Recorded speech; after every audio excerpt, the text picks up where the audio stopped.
আসসালামু আলাইকুম। গতকালকে সুইজারল্যান্ডের জয়ে আর্জেন্টিনা ফ্যানরা অনেক খুশি হওয়ার কথা, কারণ সুইজারল্যান্ড ভার্সেস কলম্বিয়ার ওই ম্যাচটা রাউন্ড অফ 16-এর ম্যাচটা ট্রাইবেকারে সুইজারল্যান্ড জয় করেছে। তাতে করে কিছুটা হলেও নির্ভর আর্জেন্টিনা।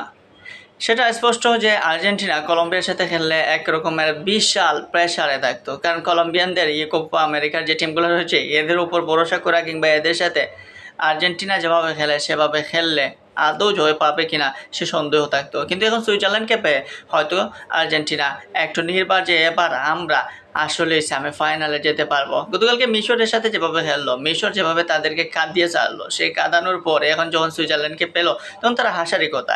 একদিকে সুইজারল্যান্ড, যে সুইজারল্যান্ড 72 বছর পর ফুটবলের কোয়ার্টার ফাইনালে উঠেছে, 72 বছর পর কোয়ার্টার ফাইনালে আসা, তাও কলম্বিয়ার মতো দলকে ট্রাইবেকারে হারিয়ে।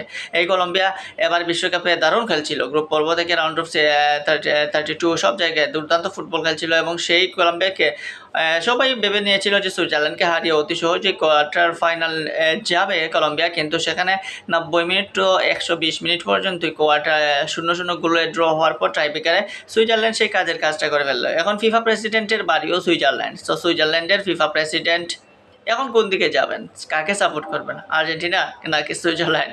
সো ম্যাচটা আসলে দেখতে হবে, কারণ ম্যাচে অনেক কিছু করতে পারে সুইজারল্যান্ড ভার্সেস আর্জেন্টিনার।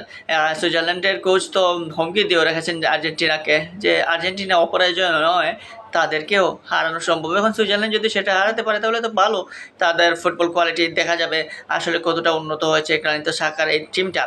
আমরা এখন পর্যন্ত দেখলাম যে সুইজারল্যান্ডকে দেখাচ্ছে মোটামুটি ধারাবাহিক ফুটবল বা একটা কন্ট্রোলে ফুটবল যেটুকু খেলা যায় সবটুকু খেলতেছে, ঘুরে ফিরে ইউরোপিয়ান টিম। আর ইউরোপিয়ান টিমরা সবসময় গোছানো ফুটবল খেলতে পছন্দ করে এবং তারা অতি সুন্দর ফুটবল খেলে।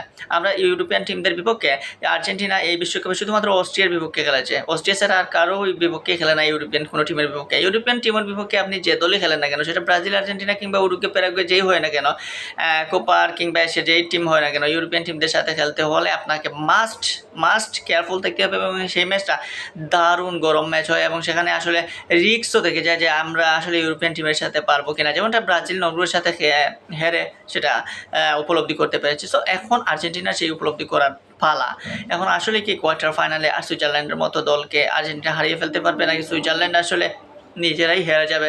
সেটা আসলে ম্যাচের দিকে তাকালেই বোঝা যাবে, কারণ সুইজারল্যান্ড যে ধরনের ফুটবল খেলে সেই ফুটবলটা আসলে আর্জেন্টিনার সাথে খেলে জিততে পারবে কি না, বা মিশর যেভাবে সাহসী ফুটবল খেলেছে, যে মাথা উঁচু করে ফুটবল খেলা, সেই খেলাটাও যদি খেলতে পারে সুইজারল্যান্ড সেটাও ভালো। সো অনেকে অনেক ধরনের কথা বলছে। আজকে তো টোটালি এই মিশর এবং আর্জেন্টিনার ম্যাচ নিয়ে যত আলোচনা, যত পর্যালোচনা, যত বিশেষজ্ঞ আছেন সবাই কথা বলতেছেন। ঘুরে ফিরে 100%-এর মধ্যে 70% মানুষই কিন্তু মিশর এবং আর্জেন্টিনার ম্যাচের যে একটা কলঙ্কিত মুহূর্ত, সেই কলঙ্কিত মুহূর্তের কথায় মিশরের পক্ষেই কথা বলছেন।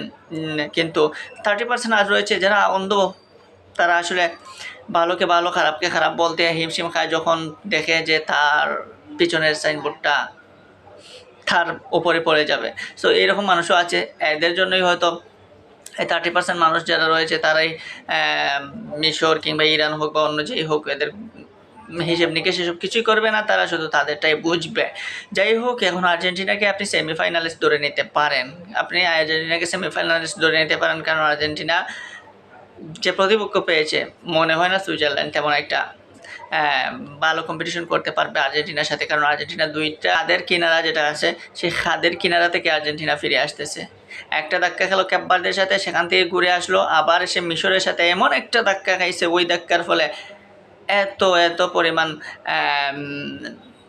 ব্যাকফুটে আর্জেন্টিনার মন মানসিকতা। এখন এখান থেকে কামব্যাক করে আসলে সুইজারল্যান্ডের সাথে পারাটাও একটা টাফ বিষয় হবে, একটা কষ্টকর বিষয় হবে। কিন্তু আর্জেন্টিনা বলে কথা, অভিজ্ঞতা একটা জিনিস আছে, সেই অভিজ্ঞতার কারণে হয়তো আর্জেন্টিনা উতরে যেতে পারে। তবে দিন শেষে একটাই কথা, যে আসলে ফেয়ার ফুটবল যেটা আছে সেই ফেয়ার ফুটবলটা যাতে হয়, মিশরের সাথে যেরকম হয়েছে ওই রকম যাতে না হয়। এইরকম খেললে ফুটবলের সৌন্দর্যটা নষ্ট এবং ফ্যানদের মধ্যে অযথা একটা দ্বন্দ্ব সৃষ্টি হয়। তো আশা করবো দারুণ একটা কোয়ার্টার ফাইনাল হবে এবং সেখানে সেমিফাইনালিস্ট আর্জেন্টিনাই হবে।